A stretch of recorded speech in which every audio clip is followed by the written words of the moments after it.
നമസ്കാരം സുഹൃത്തുക്കളെ, നിത ഫൈസലാണ്. നമ്മളെ ചീരക്കുഴി പാലത്തിൻ്റെ അടിയിലാട്ടോ.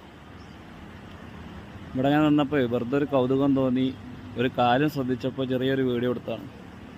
അത് എന്താണെന്ന് ഒന്ന് കണ്ടു നോക്കും. ഈ കാണുന്നത് നമ്മളെ ചീരക്കുഴി പാലം, പുതിയ പാലാട്ടോ. നേരെ ഓപ്പോസിറ്റ് കാണുന്നത് നമ്മളെ പഴയ പാലമാണ്, ചീരക്കുഴി പഴയ പാലം. ഇപ്പോൾ നിലവിൽ അതിൻ്റെ മുകളിൽ കൂടെ വാഹനങ്ങളൊന്നും കടന്നു പോകണില്ല, അപ്പോൾ ഇതിൻ്റെ മുകളിൽ കൂടെയാണ്. അപ്പോൾ ആ പാലത്തിൻ്റെ കാലിൻ്റെ ഒരു ബലക്ഷയത്തിന് വേണ്ടി ചെയ്ത സെറ്റപ്പും ഇതിൻ്റെ സെറ്റപ്പും കൂടി ഒന്ന് നോക്കി നോക്കി, ഒന്ന് താരതമ്യം ചെയ്ത് നോക്കി. കാരണം ഇത് നിലവിൽ പുതിയ പാലാണ്. ഇതിൻ്റെ അടിയിൽ അങ്ങനെ കോൺക്രീറ്റ് കാര്യങ്ങളൊന്നും വല്ലാതെ ചേർക്കാണ്ട്, അങ്ങനെ കെട്ടി പൊക്കാണ്ട്. കാരണം മഴവെള്ളം വരുമ്പോൾ ഏകദേശം ഇതിൻ്റെ അടി വരെ വരുന്നതാണ്. കാരണം അതിനുള്ളൊരു തെളിവാണ്, കണ്ടോ ഈ ഇരിക്കണ്.